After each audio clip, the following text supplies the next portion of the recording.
এটাকে গাছ পাঠাই বলো আর এঁচড় বলো, এর কিন্তু স্বাদ অতুলনীয়। চলো আজ একটা নতুন স্বাদের রেসিপি তোমাদের সাথে শেয়ার করি।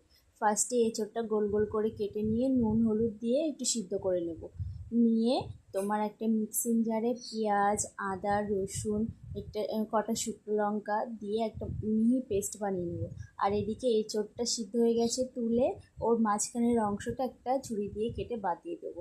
আর এদিকে মিক্সিং জারের ওই মশলাটা ঢেলে ওর মধ্যে এক এক গুঁড়ো মশলা, নুন, হলুদ, জিরের গুঁড়ো, তারপরে তোমার মিট মশলা দিয়ে একটা ডিম দিয়ে ভালোভাবে ফেটিয়ে নেবো। নিয়ে এর মধ্যে কর্নফ্লাওয়ার দিয়ে দেবো।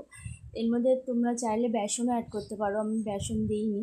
এবার দিয়ে যে এঁচড়গুলো সিদ্ধ করা ছিল সেইগুলো দিয়ে ভালোভাবে একটা ওদের গায়ে মাখিয়ে নিতে হবে। যেহেতু পকোড়া হচ্ছে তাই এটা ভালো করে মাখিয়ে 5 মিনিটের জন্য রেখে দেবো।